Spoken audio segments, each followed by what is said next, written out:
Welcome back. You're watching Good Morning Sri Lanka. We were just having a chat earlier with Mr. Ana Punchiheva, the president of the Sri Lanka Golf Union. And now just a look about two stories about two gentlemen who shared the same last name. That's interesting. Very interesting that for a couple of like 5 days or so, the headlines were captured by two men of incredible importance in history, and they both share the same last name, although they're not related. Of course, one is surrounded much controversy, and one is surrounded much reverence. And the first one is sadly could be the heartbreaking news for a lot of people. Big fans of this one. Yeah, we're talking about the Armstrongs, and starting off with the saga of Lance Armstrong, and he's been stripped of the 7 Tour de France titles, with the US Anti-Doping Association banning him from all international competitions. A UK newspaper, The Telegraph, in an article with the headline, "Lance Armstrong when the wheels came off an American dream," said, "Nobody who has followed the sport for the last decade should be surprised by Armstrong's decision not to contest the charges of the US Anti-Doping Agency that he used performance-enhancing drugs during his career, or by the subsequent revocation of his 7 tour titles. Depending on your point of view, it is either a shameless admission of guilt or a dignified withdrawal from a process designed with the sole purpose of discrediting him." One of Lance Armstrong's biggest rivals, Italian rider Filippo Simeoni, said he was perplexed at Armstrong's decision to walk away from his accusers. "Someone like him, with all the fame and popularity and millions of dollars, he should fight to the end if he's innocent. But I guess he realized it was a useless fight. The entire decade was one big bluff."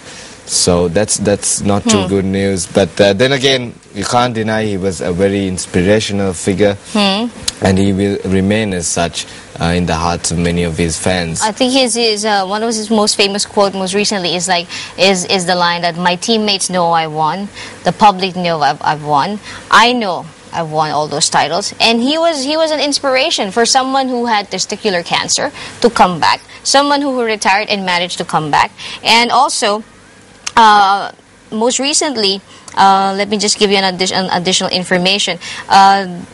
This is according to Sydney's Phil Bates, who is one of Australia's most senior officials when it comes to cycling.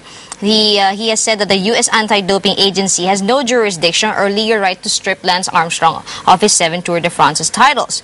He even said that the pronouncement of the US ADA's action against Armstrong are unenforceable, and describes the organization's chief executive, Travis Tygart, as an egomaniac publicity hunter. And also, for a little piece of information, the US Anti-Doping Agency says that it has more to their defense. More than 12 witnesses, up to 10 of whom were believed to be former teammates of Lance, who agreed to testify and give evidence to the Texans' use of performance-enhancing drugs and encouraged others to do so. Okay, this is how bad the case is. And also there was a report most recently that he was reportedly tipped off 20 minutes just before a drug test is to be administered.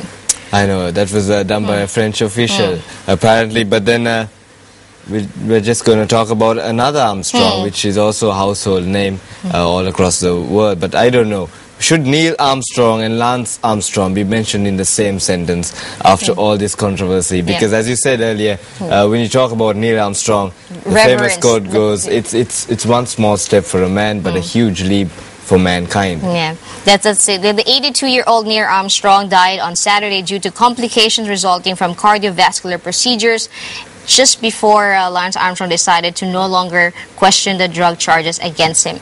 A little piece of history for those much younger can remember July 20, 1969, when the Apollo 11 landed on the moon, the surface of the moon. Neil Armstrong was the first man who walked out of the craft, followed by Buzz Aldrin, and Michael Collins was manned the spacecraft. And the famous line, that "one small step for man, one giant leap for mankind," which has also been criticized for being grammatically incorrect, missing the A. Which, let's face it, it's just a wonderful line. And also, that was also the first broadcast, if I'm mistaken, of something that actually happened in space.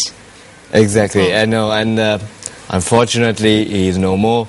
And I'm just quoting a Facebook status of one of the youngsters who said it is one small death for a man, but a huge loss for mankind. But then again, he's inspired so much in terms of space, innovations, and so many people to actually consider that as something that they would like to do with a passion. Actually, when I was young, growing up, and when I found out about the Apollo landing, much of course later, I actually wanted to be an astronaut. Hence, I do remember July 16, 1969 as the day that it was launched, the 20 as the day that it landed, and also a little piece of the interesting trivia. Did you know that Neil Armstrong actually wrote protocol? This is what they're saying when it comes to being the first man on the moon, because generally, if you're the captain of the ship, you remain in the ship. It's your first man to go out, which is supposedly is Edwin Buzz Aldrin,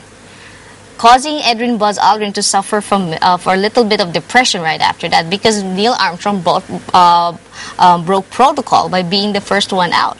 Come on, Ryan, it's the moon you're talking about. I mean, why would you hang around in the ship?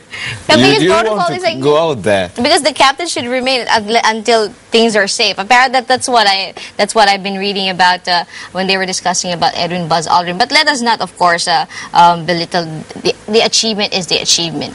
There may be conspiracy theories surrounding the questionable landing of the moon if it actually happened, but it was a leap. When it comes to space exploration, it was a leap for us understanding that there's a bigger world out there. It is a leap for those and the confirmation that there is a much bigger area that needs to be explored, and hopefully we'll get there. So very interesting. 2 Armstrongs, 1 week, 2 very different. But how do you feel about Lance Armstrong? Will you think that he will be vindicated in the end, or how does it feel? Because when after he retired and he came back and he won, that was inspiring for me. And then you hear someone who had cancer beating the big C, coming back, winning title after title.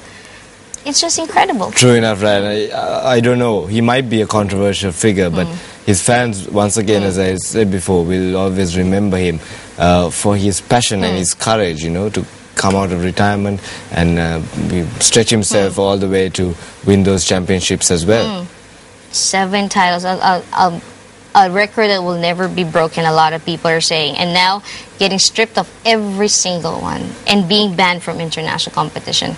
That must be difficult. Okay, and you know, when we're talking about sports, we got something for the all-ball sport fans. Yeah, here's some news for followers and players of all ball sports. For fans of fast-moving sports like squash, racquetball or table tennis, Japanese engineers can take you closer to the action with a camera system that can track even the fastest-moving objects. It won't be deployed it wasn't deployed rather during the Olympic Games, but maybe the system will be ready for its close-up in 2016. There you go, tango dancing, some amazing moves there for you. And with that, I think we need to say goodbye till we meet again tomorrow. Thanks a lot for watching Good Morning Sri Lanka. I'm Mevan. And I'm Brian. Have a great day, everyone.